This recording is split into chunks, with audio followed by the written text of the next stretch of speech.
Welcome to Do What Matters Most. This is the 13th episode in the series 21st-Century Children.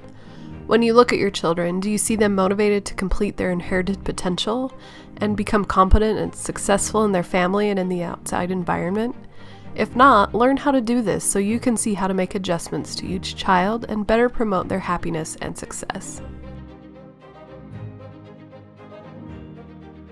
In part 2, I hope to provide some information that will allow you to see the conditions within children that will help you understand how to organize your relationship with them and your teaching of them so that you can have more success with them. To begin with, let me propose to you that some developmental tasks are inherited.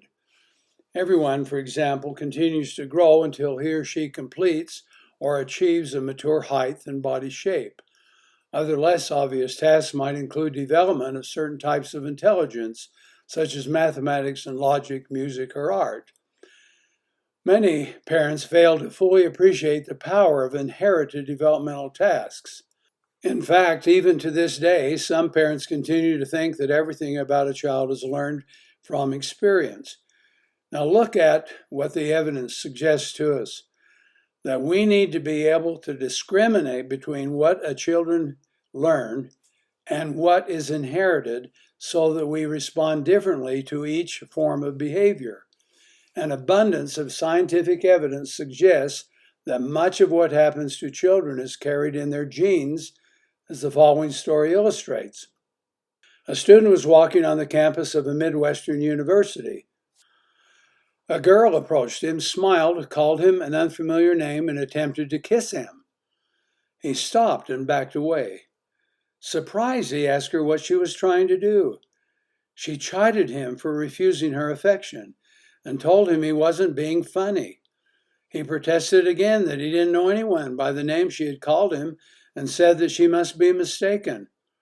Just as she was getting angry, a young man walked up to both of them who looked identical to the first young man. He called the girl by name but could not stop staring at this look-alike.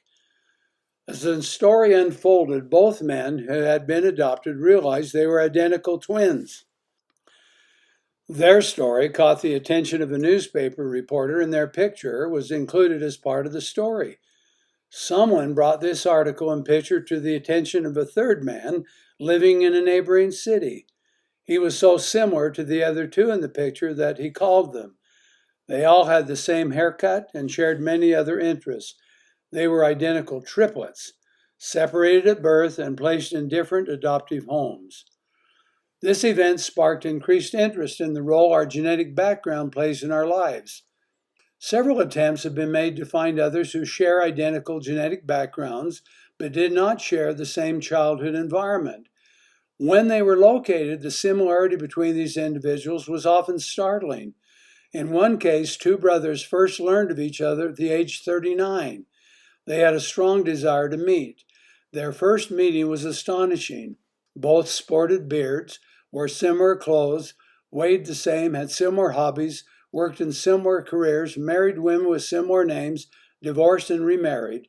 They each had dogs with similar names. Now, such accounts illustrate that a significant part of human development is determined genetically by our biological parents. The older children grow, the more influence their genetic code has in determining personality traits, career interests, talents, and many other abilities. One occasion I was speaking at a conference, and afterwards a woman that was older than me but went to the same high school stopped me and said, "I need to talk with you." And she told me about her experience of being a mother and how awful she felt about it. She told me that she had 3 children and this one had been this way and another one another way and so on. And after she talked to me, I said, "Are any of these children adopted?" And she looked at me and dropped her jaw a little. And she said, "Well, all 3 of them are." And I said, "Well, now think about this for a minute. You have adopted children who are biologically different than you, and you have tried to do all that you could to help them have successful lives. But let's suppose that there are some conditions, for example, in these children that made have difficulty in adapting to or understanding to you. And without realizing that you've tried your very best, they had something in their lives that made it difficult for them. And so she started to cry and she said, "Then you mean I'm not this awful parent?" And I said, "That's exactly what I mean." Now let's suppose that we realize that inherited traits are a powerful force in shaping the course that development takes. We may not see it, we may not be able to see it, but we should learn to look for it. Medical researchers, for example, have now demonstrated that humans inherit an eternal clock that determines the rate and timing of physical growth. This means that some children grow rapidly while others do so gradually over a period of time. Some children have early growth spurts during puberty, and others grow more slowly. We also inherit at least part of our emotional makeup because we know at least 5 emotions are present at birth. Researchers have found surprise, disgust, anxiety, happiness, and pleasure, and anger in every culture. This suggests that everyone inherits these emotions. We also inherit the ability to produce language, sounds, and interpret them into meaningful units. Brain researchers have found that we inherit our concepts of time, space, numbers, and the ability to classify or put our ideas into categories. This shapes the way we think and learn and affects the emergence of our talents and abilities. The fact that children have a developmental code built in when they are born, a genetic code that unfolds as they mature, should give us as parents considerable motivation to make sure that the code unfolds successfully and completely. The key word is complete. We now better understand that if something is carried in the genetic makeup of a child, there is tremendous motivation to adjust, work, practice, and adapt until it is fully completed. This idea underlies the stories about very creative people who will work, sometimes under great opposition, to complete a project in order to satisfy the inner urge that motivates them. This same idea is the explanation for why bodies continue to grow and mature until that task is complete. We now know that brains continue to grow and mature as long as we are alive. And for years, many years, we thought there was a sort of peak point of growth and then the brain begins to decline. It's no longer the case. We have been able to see MRI scans and other evidence that shows that brains continue to mature. So let us examine several things that happen to children that are clearly the result of what they inherit. By examining these, you can see that your children come loaded with possibilities. For example, children do not need to formally practice walking. We have little to do with changes in hair color, the start of puberty, or the type of play children find interesting. Boys are more likely to enjoy rough and tumble play, while girls prefer other forms of relational play. Significant aspects of children's mental abilities and emotional style unfold naturally, without much teaching or training from others. Parents play a vital role in whether children's biological tasks are completed, however, by learning to not mess with something that's natural and actually learn to nurture or guide it. In the last few years, researchers have collected information that suggests the existence of more than one form of intelligence. It's been around for 3 or 4 decades, but it's not well known by most parents. Every individual may have some parts of all 8 types, but will obviously be more intelligent in some areas than in others. There's a strong biological factor that partly explains the origin and development of each person's intelligence. Now, let's suppose you knew what they were, and you could watch your children, and where they seem to be more intelligent, you could enhance that. And when they are less intelligent, you could also promote that, but not be overly concerned if they're not drawn to it and show immediate interest. So while thinking about these types of intelligence, pay attention to your children and take a look at which children have which types of intelligence. Here's what Howard Gardner said. Musical and rhythmic intelligence, the ability to understand combinations of sounds used to create or perform them. Intrapersonal. Please notice the emphasis on the intra as opposed to inter. Intrapersonal intelligence is awareness of oneself, including one's emotional life. This intelligence is usually demonstrated in helping professions and religious positions. Social and interpersonal intelligence, understanding human relationships, social organizations, patterns of communication and interaction, and so forth. Logical mathematical intelligence, understanding the rules of logic as applied to numbers and combinations of numbers. Verbal linguistic intelligence, understanding words, what they mean, and how they are combined in order to communicate. This intelligence may be observed in literature, the desire to write, poetry and little stories, and other forms of writing that children find interest in. Then visual and spatial intelligence, organizing objects in space, the intelligence used in art, engineering, architecture, for example. Body kinesthetic, which is movement, the ability in physical movement, such as coordination and rhythm in dance or athletics. And then last, nature, understand the environment, the outdoors, and living things. I'm using these forms of intelligence as an example because you can use them as a tool to look at your children and think, okay, what am I seeing here? And you can use them to say, well, I can identify some where there's more ability than in others. See, some of each intelligence might be observed in every child, and there will be some motivation to develop all of them. However, when someone is especially endowed with one or more of these abilities, there's tremendous motivation to completely fulfill them. It is as if great writers have books inside them waiting to be written so they can feel complete. Great dancers or athletes work to complete their abilities and are satisfied only when they sense or feel this completion. Individuals feel complete when they have fully and accurately described themselves, have been understood, or when they have made a satisfactory social contribution. Intelligence and other inherited abilities are part of children's developmental tasks. Through them, we see that all children have a similar goal, that is to fully and successfully complete what is within them.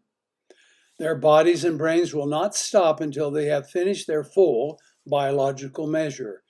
Think about how you can contribute to, rather than become obstacles to your children.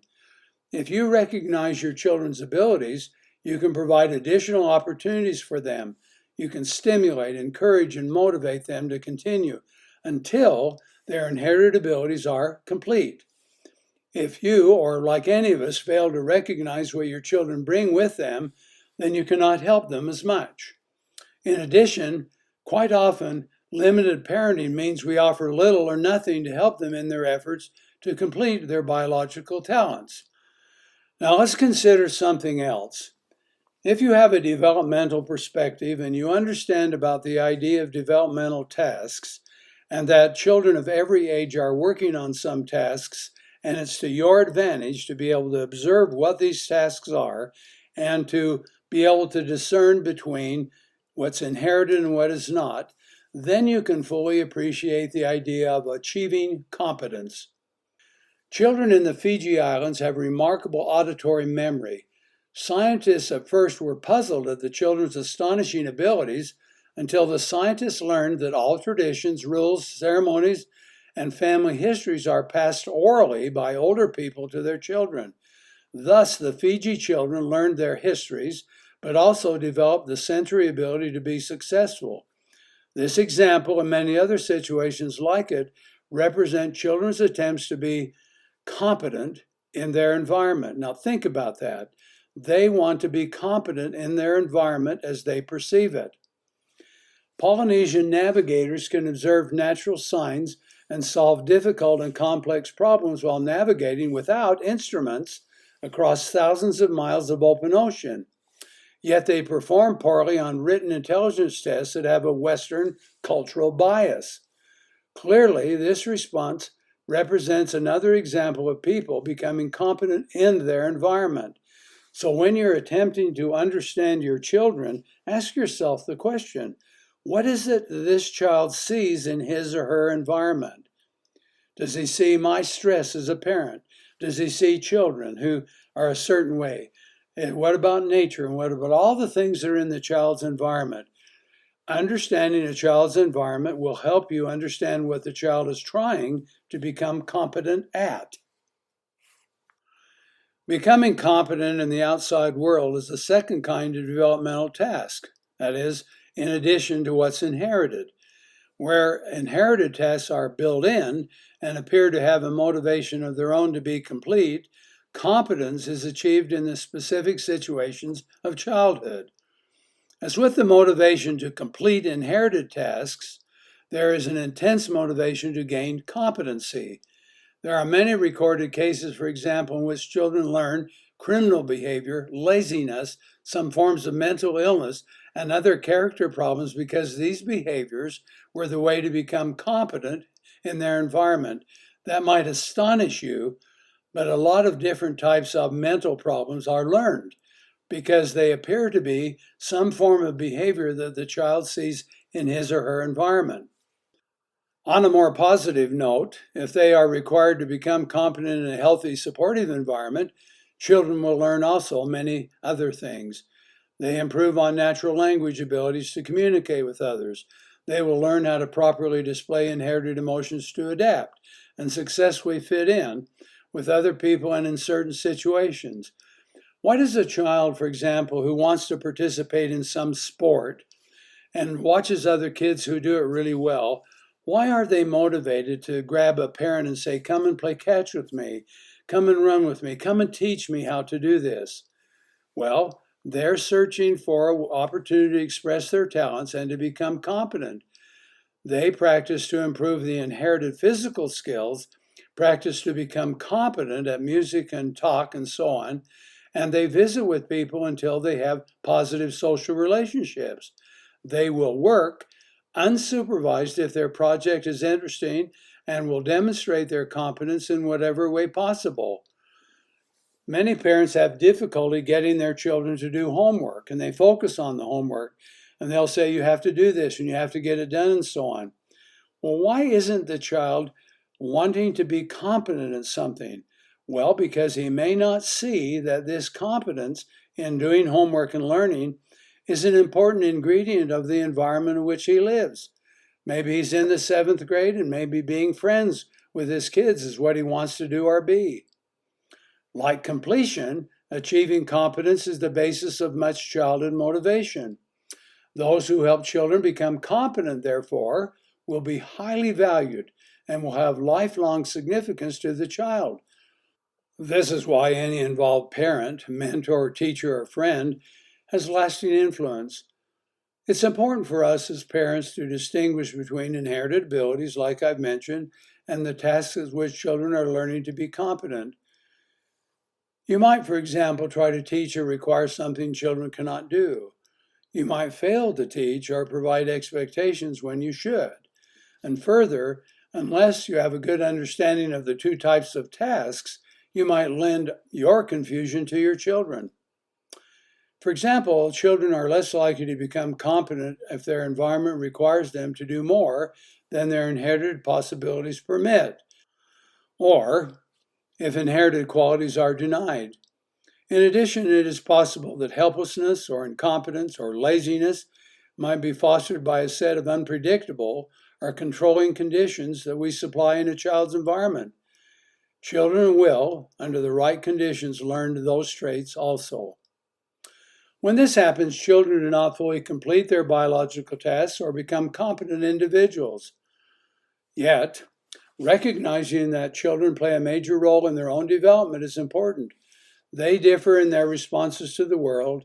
Some thrive when their families are a disaster of mistreatment, frustration, and discord.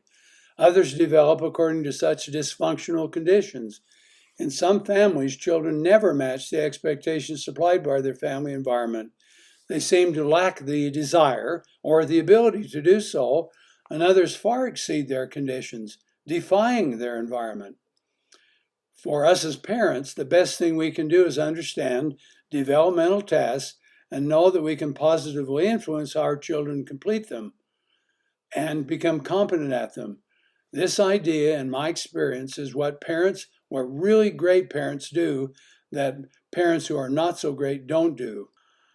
So then, what's the best thing for us to do?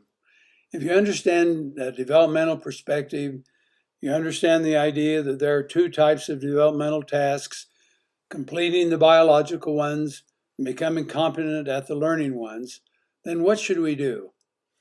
Well, an understanding of biological and environmental tasks helps you appreciate the real nature of childhood.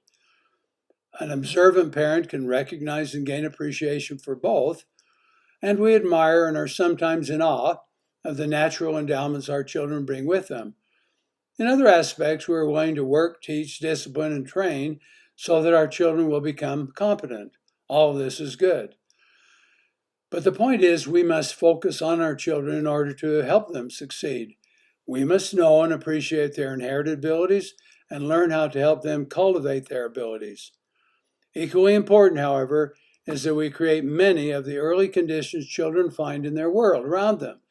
They will attempt to become competent in whatever environment we provide for them.